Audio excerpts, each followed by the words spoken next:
আমি জানো যে এইটো এটা সামাজিক সুচলতা, ছ'চিয়েল কনভেনিয়েন্স। পথে অৰ্থনীতিৰ মৌলিক ৰূপান্তৰ কৰে,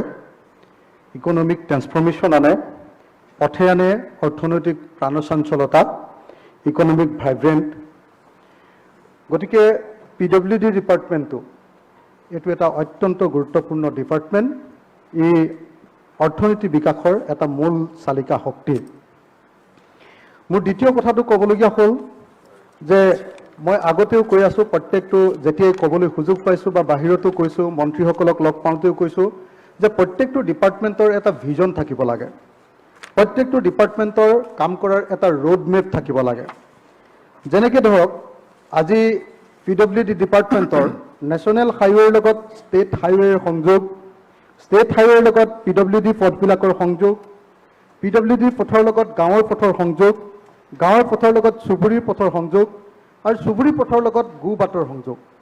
ইয়াৰ এটা ৰোড মেপ মই ভাবোঁ যে প্ৰত্যেক এক্সিকিউটিভ ইঞ্জিনিয়াৰৰ অফিচত এটা ডিজিটেল মেপ থকা দৰকাৰ আৰু অসম চৰকাৰ আৰু মন্ত্ৰীৰ হাততো তাৰ সম্পূৰ্ণৰূপে এটা বুক থকা দৰকাৰ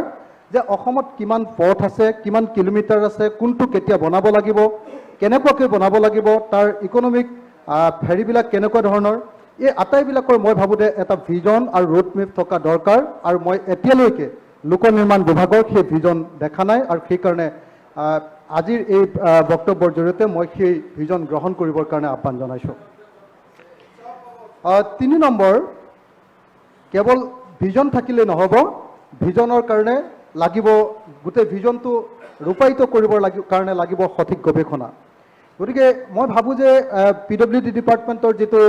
ৰিচাৰ্চ উইং সেইটো যথেষ্ট পৰিমাণে দুৰ্বল আৰু সেইকাৰণে এই ৰিচাৰ্চ উইংটোক শক্তিশালী কৰাটো অত্যন্ত গুৰুত্বপূৰ্ণ।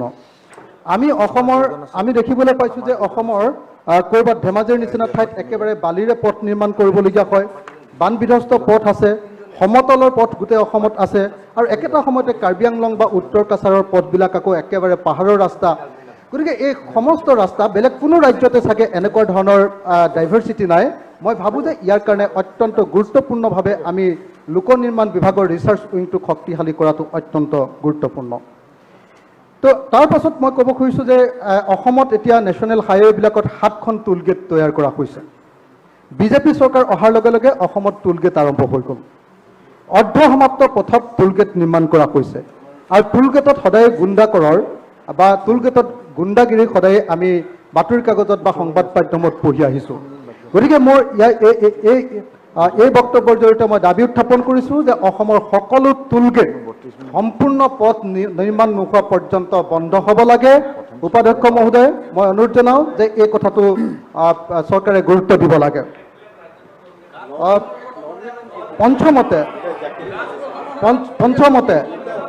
পঞ্চমতে মই ক'ব খুজিছোঁ, উপাধ্যক্ষ মহোদয় মোৰ সময় কাটি দিছে, এখেতসকলে মোক এক্সট্ৰা সময় দিব লাগিব। এখেতসকলে হুলস্থুল কৰিছে, উপাধ্যক্ষ মহোদয় মোক আৰু এক্সট্ৰা সময় দিব লাগিব। প্লিজ প্লিজ আপুনি এইটো আপুনি হিচাপৰ ভিতৰত ৰাখক। প্লিজ প্লিজ পঞ্চমতে প্লিজ ক'ব দিয়ক। পঞ্চমতে উপাধ্যক্ষ মহোদয়, মই ভাবোঁ যে আমাৰ অসমখন হিষ্টৰিকেলি কেইটামান ক্ষেত্ৰত মই ভাবোঁ যে আজি অসমক 1 নম্বৰ ৰাজ্য কৰাৰ কথা কৈছে। অসম গোটেই মই ৰিজাৰ্ভ বেংকৰ গোটেই ডকুমেণ্টবিলাক চাইছিলোঁ আৰু চাওঁতে দেখিছিলোঁ যে অসম আচলতে এটা ক্ষেত্ৰতে এতিয়ালৈকে 5 নম্বৰ ৰাজ্য হৈ আছে। এটা ক্ষেত্ৰতে 5খন ৰাজ্যৰ ভিতৰত পৰিছে, সেইটো হ'ল ৰোড শ্ব'ত। আমাৰ ৰোড শ্ব'ৰ ক্ষেত্ৰত আপোনালোকে যদি চায় তো সেইটো কিন্তু তাৰ কাৰণে বিজেপি চৰকাৰ তাৰ কাৰণে প্ৰশংসাৰ পাত্ৰ নহয়, এইটো হিষ্টৰিকেলি হৈছে। আপুনি নেশ্যনেল হাইৱেৰ ক্ষেত্ৰতো দেখে, যদি চায় নেশ্যনেল হাইৱেৰ ক্ষেত্ৰত অসম গোটেই ভাৰতবৰ্ষৰ ভিতৰত 11 নম্বৰ ৰাজ্য। তো আপোনাৰ ৰোড শ্ব'ৰ ক্ষেত্ৰত সামগ্ৰিকভাৱে পথৰ ক্ষেত্ৰত অসম গোটেই ভাৰতবৰ্ষৰ ভিতৰত 5ম ৰাজ্য, ওপৰৰ পিনৰ পৰা দেই, ভাল এইটো ৰিজাল্ট। আৰু ষ্টেট হাইৱেৰ ক্ষেত্ৰত অসম 16 নম্বৰ ৰাজ্য। তো এইটো বিজেপিয়ে কৰা নাই, এইটো হিষ্টৰিকেলি কৈছে, হিষ্টৰিকেলি। তাৰ কাৰণ যদি ক'ব লাগে মই গোটেই কথাখিনি কৈ যাব পাৰোঁ হিষ্টৰিকেলি। আপুনি কৈ থাকক। কিন্তু একেটা সময়তে মই এই কথাটো ক'ব খুজিছোঁ যে আজি গোলাঘাটৰ প্লিজ প্লিজ প্লিজ ক'ব দিয়ক। 1 মিনিট প্লিজ। 1 মিনিট আছে ক'ব দিয়ক টাইম বঢ়াই দিছোঁ 1 মিনিট আছে ক'ব দিয়ক ডিষ্টাৰ্ব নকৰিব 1 মিনিট নহয় মোক আৰু 4 মিনিট দিব লাগিব এইটো গোটেই সময় খাই দিছে আপোনাক টোটেলি 5 মিনিট কেনেকৈ আৰু নহয় অধ্যক্ষ মহোদয় টাইম নাই বেচেৰা অকণমান ক'ব দিয়ক অধ্যক্ষ মহোদয় মই ক'ব খুজিছোঁ যে আজি গোলাঘাট সমষ্টিটোৰ পথ যথেষ্ট পৰিমাণে উন্নত কিন্তু মোৰ শিৱসাগৰ সমষ্টিৰ পথ যদি আপুনি চায় ইমান বেয়া পথ যে এইটো ভাবি আপুনি আচৰিত হ'ব যে ইমান ওচৰতে শিৱসাগৰ ইমান বেয়া পথ কেনেকৈ আছে গতিকে মই আশা কৰোঁ যে এই বৈষম্য বন্ধ হ'ব লাগে আৰু মোৰ শিৱসাগৰ সমষ্টিৰ উন্নয়ন মুখ্যমন্ত্ৰীৰ সমষ্টিৰ সমানে হ'ব লাগিব এইটো আমাৰ প্ৰত্যেকজন বিধায়কৰ এইটো দাবী হোৱা উচিত তো প্লিজ আপোনালোকে অধ্যক্ষ মহোদয় আমাক ক'বলৈ দিব নে নেকি প্লিজ সাইলেন্স অধ্যক্ষ মহোদয় আপুনি বহুত বাৰে বাৰে উঠি আছে কিন্তু ক'ব দিয়ক please sit down not like it please please sit down আৰু আপুনি বাৰে বাৰে উঠি আছে প্লিজ সিট ডাউন কওক তেওঁ কথা কৈছে আপোনালোক বাৰে বাৰে উঠিবলৈ কি আছে অধ্যক্ষ মহোদয় আমাৰ ডিপাৰ্টমেণ্টটোৰ মূল যিকেইটা সমস্যা সেই সমস্যাৰ ভিতৰত প্ৰথম সমস্যাটো হ'ল ডিপাৰ্টমেণ্টটোৰ পৰ্যাপ্ত আঁচনি নাই আৰু পৰ্যাপ্ত পুঁজি নাই তো don't promo please don't promo অধ্যক্ষ আপোনালোকৰ মহোদয় টাইমত ক'ব মোক যদি তাৰ উদাহৰণ দিবলৈ কয় এতিয়া দেখিবলৈ পাব যে SOPD উপাধ্যক্ষ মহোদয় আপোনালোকে কুৱেশ্যন নকৰিব না উপাধ্যক্ষ মহোদয় তেখেত একমাত্ৰ বিধায়ক তেখেতৰ পাৰ্টীৰ আৰু বেলেগ সময় নাই পাৰ্টীৰ টাইম কালি আকৌ উঠিছে এইটো বস্তুটো আপোনালোকে চাওক টাইম শেষ হৈ যাব মুখ্যমন্ত্ৰী ডাঙৰীয়া যেতিয়া ৰিপ্লাই দিব আহিব কোনে কথা ক'ব নাপাব আৰু আজি কেন্দ্ৰীয় চৰকাৰৰ আঁচনি যদি চাওঁ যে CRF আৰু NLCPR আছে এই দুটাত এতিয়া পৰ্যাপ্ত পুঁজিৰ অভাৱ কেৱল কেন্দ্ৰীয় চৰকাৰৰ এটা পুঁজিয়ে চলি আছে আপুনি conclude কৰক। গতিকে এই মুহূৰ্তত মই মুখ্যমন্ত্ৰী মই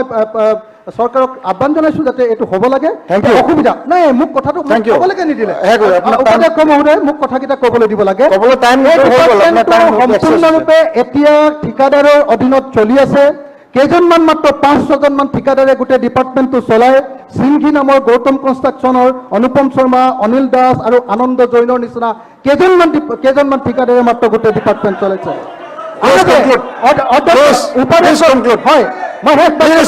শেষ কথাটো ক'ব খুজিছোঁ উপাধ্যক্ষ মহোদয় এই ডিপাৰ্টমেণ্টটোৰ উন্নয়নৰ আটাইতকৈ ডাঙৰ বাধাটো হ'ল এই ডিপাৰ্টমেণ্টটোৰ ইয়াৰ আগৰ যিজন মন্ত্ৰী আছিলে পৰিমল চক্ৰৱৰ্তী থকালৈকে ইয়াত নিকাভাৱে আছিলে কিন্তু যেতিয়াই নতুন গড়কাপ্তানী মন্ত্ৰী আহিলে লগে লগে 2% কমিশ্যন লোৱা কাম আৰম্ভ হ'ল অবৈধ কমিশ্যন লোৱা কাম আৰম্ভ হ'ল আৰু এতিয়া 3%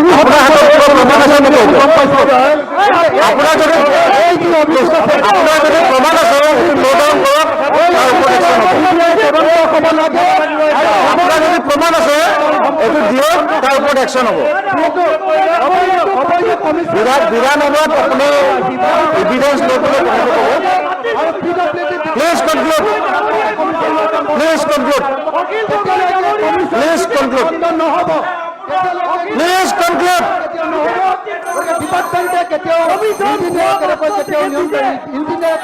please conclude please conclude please conclude হ'ব লাগে প্লিজ থেংক ইউ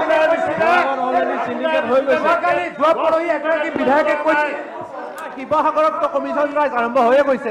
কৈছে আপুনি 10 কোটি টকা ডিমাণ্ড কৰিছিলে আপোনাৰ বহুত অভিযোগ আছে আমি CBI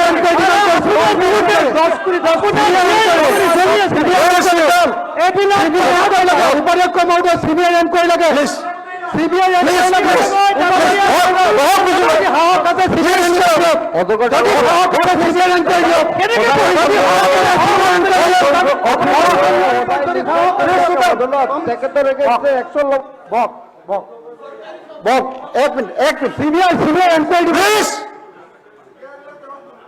উপাধ্যক্ষ মহোদয় অলপ টাইম বঢ়াই টাইমটো নষ্ট কৰি অলপ বঢ়াই দিয়ক টাইম প্লিজ CBI এনকোয়াৰি লাগে CBI এনকোয়াৰি লাগে মই কৈছোঁ আপোনাৰ বিৰুদ্ধে CBI এনকোয়াৰি দিব লাগে মাটিৰ কিমান কমিশ্যন আপুনি লাগিব আপুনি অৰ্কিড কি কি হৈ আছে সকলোৱে জানে প্লিজ প্লিজ প্লিজ এতিয়া আপুনি এটা গুৰুত্বৰ অভিযোগ আনিছে 2% কমিশ্যন লৈ বুলি আপোনাৰ প্লিজ প্লিজ কথাখিনি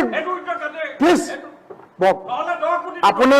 আপুনি এইটো এভিডেন্সটো প্ৰুফ দিব পাৰিব নেকি হয় মই আৰু যদি মই এইটোৰ ওপৰত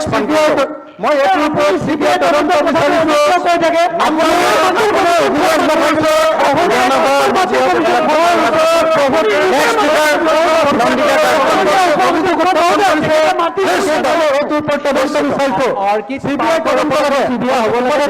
CBI তদন্ত লাগে অধ্যক্ষ মহোদয়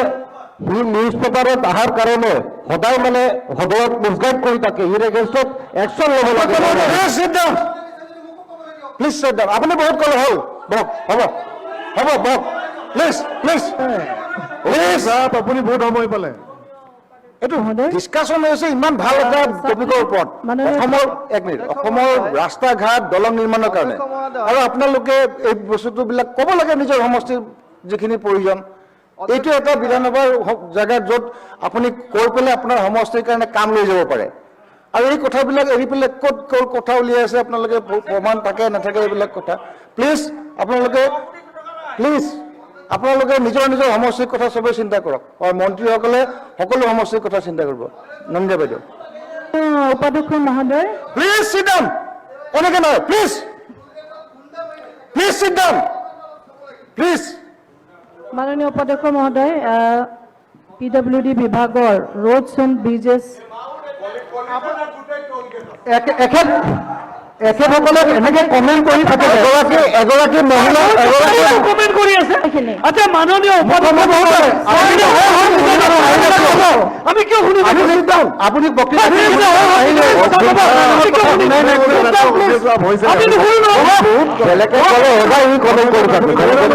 আপোনালোকে এগৰাকী মহিলা বিধায়কৰ কথা ক'ব গৈছে আপোনালোকে সন্মান কৰা উচিত মহিলাৰ প্ৰতি সন্মান আপোনালোকে থকা উচিত প্লিজ চাইলেন্স কোনো কথা নক'ব বাইদেউৰ কথা কওক প্লিজ আপুনি তেতিয়াহ'লে আমাৰ PWD বিভাগৰ ছাপ্লিমেণ্টাৰী ডিমাণ্ডৰ ওপৰত আমাৰ দলৰ ফালৰ পৰা যি কৰ্তন প্ৰস্তাৱ আহিছে সেই কৰ্তন প্ৰস্তাৱৰ সমৰ্থনত মই দুআষাৰ ক'ব বিচাৰিছোঁ মাননীয় অধ্যক্ষ মহোদয় যিটো ছাপ্লিমেণ্টাৰী ডিমাণ্ড আহিছে সেই ডিমাণ্ডটো যিটো 200 কোটি টকা সেই টকাটো এমেণ্ডমেণ্ট